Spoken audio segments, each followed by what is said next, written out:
الحمد لله رب العالمين والصلاة والسلام على رسول الله وآله وصحبه ومن والاه ودي التيغا نصلي فارن كما محمد المصطفى ادي صحابني ادي دنكوني ادي سرسوغا يا خديا ما ونديون كوتا ساغسيري ادو فابسيري دنكوني نغسكوني ادو داغسو او فيديو نينغا تلنو ادي او اودوني فاري خامني بيغو ماغا كاتيغاي adeni ode info yogo deberi na anosin deberi nanti oyetelle gakura Allahu tabaraka wa taala ngana dunge sibiti nguro 20h30 conférence ngo maga gakura afalla illa kara dimas ala gasara conférence ngo maga bakeli no nga ka hadamare menni ko ngana nya Allahu taala nyani nyangana nga daru na sababu nya oriere sahambila onto maga siringa kharsu baka alhamdulillah o akhini do kapallo mobe do gotoro ningeni odiga khibare foy mero fay suba ke kake no nga ati tampiye nyane o do kilun ta gundi ade yitun kino insha Allah o mamma yego yeno ayande biyen kutu nantin nan daga kara nan daga ma wori ide mugu nantin timma meselle may men khayya agame saha nam ma ille kundu ngeme de ginyaafin sogo ma kamma daru manindu ko khayya ngatelle ade biyen kutu ndanga volu nyai atinna magadunge aywa mobili wutu kati khayi ni kuntogo iga bireye keno nga alhamdulillah ade biyen kutundanga alla ganne oda tugana yo gadaru oga tello daga ma khayi o jofe khayi aéroport nyimme atogotini onyan kayata karnde du togo avio keno serebe geri gemi ngananti o fay khayi kamo yankana afalle daru asiyatu khobenya ni khayi fanke avio lante yankana o ille sagene kadi idoriti bamako notre ken sage nogo limine go nyin karanga avio ken tinde khisa yogo mugu aywa ali sola bigere khisa keko nanti conférence khore ni kharam mo yogo maga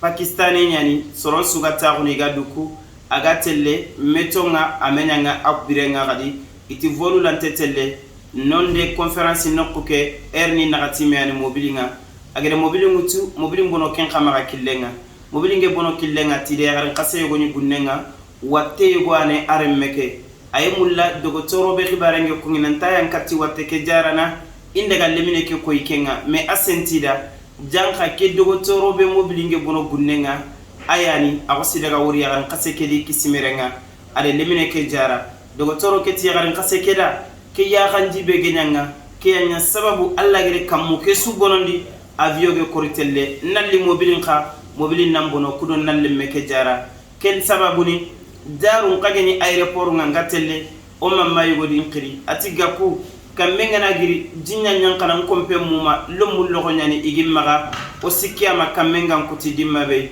ntinke fay aéroport nya ngatelle khay ngatelle begimma ade wotinte nyani maga bakeli ngatelle begeyti alla na wori nakilun ta gundi khadi alhamdulillah ka oge daga ntinga na giri khay na lilendi tenengen kota koy kumbene na daga dingira ke wori ati egaku kamme gana rampalle nti manke fay aéroport nyanga telle kella hala bane nko sidaga oge jofe khayge ti volante yankana nsimmede ke garammo gede kesefede ko nsimmede ken digame yakama ntala wonyana ke mamma gade ya ganji bege nino nanti mingalli dingira ngori kella wonyana sababu ya o gosi sagi khadina libba makoy kudo adingira kenande beri alhamdulillah alla ganne osude mana wala jarebe nyando kita adeni gakuran kon supere ade debube ni gakura karanga yogoniri na liga kura na loduguno ti conférence ngenyana ono faba khore kuni Mustafa gakwali kore ile sore khore nyade bero kangana ti conférence ngayna soron yigandi afalle yigande ke de tagandi de kaninde misidunga gakuran ko khagere ke doron tago be deberi na ke conférence perende gare menkane alla ya mekiteide ode alla nyago da khasuda alla ganne nyana baraje bakeli ga aro bakeli karunde bo Senegal isuta wano dugunanti oyerni ka alla yankite wallahi telma bante ke gerin ju o akhini khari may megni taxum aginduku anyagalinte bante yenna nyakundu azuyen kay mekamma wallah azuyen kamma ngori nyana sere ka alla kitempeti ba alla gana kebenya ngiri wuri qarin kor gillina futuran salli intani suwallege kenyani suba ke dogotoro ngerim pay alhamdulillah ma alla ki tenyani aywa gakuranko alla ki tenyande ke bante deberi corona regati alla bakelin kon khakkundu nyani alla gana dunge sondo mellante karini ma wotunte nyani nanti nanyille nan daga France ya kundunga Allah ta'ala ngana dunge nyetelle kara nyetelle mawori ma meselle nanyille kundu medaga wori afaram prefeti Allah komo minge jofe bakele ga ke wotunte be ga ajike ngai nanti ngerni wori ini mo gotallan ko ngindanga kebe ga kebire mo gode ke gota sino maneme aga bipiyata Allah gana dunga kani kilunta kundi karim pransin kandege nyaga bantene Allah ta'ala ngana dunge hada mani ko ngana ya Allah yani nyangana nga khibare tanabe gana nyi mogido ko kenina fini nya bangandi khada mana bege nya conference ni ngeme bante ngeme nya o fa bani do mani bege giri bangen suwa na lo xanne magana tiyerni terenke foni giri ma debulatu nya igeri na lita kuno dugu ma Allah dangolle ngori Allah gannan tugana tay baba kundunya ni bakelin ko xana yampim maga Allah kite nyani gakuran ko xana yampim maga ma qare haqqatu ko xana yampim maga Allah kite nyanguru kundu ona Allah nyaga subhana Allah ganne gollu lagana o khairin ne kay age bante khalla gana dungo onte sagene khoni o geme dogo tan sigindi do kay bawni tampiye kebere lixiye bere qota be gay o do yimella sure o de Allah nyaga ganne gollu kuragana nyedwa umurno khamga yonki saha nyedwa nga khadanga Allah komo Allah ganni ndaka suturni na hammini ndo gammini susujara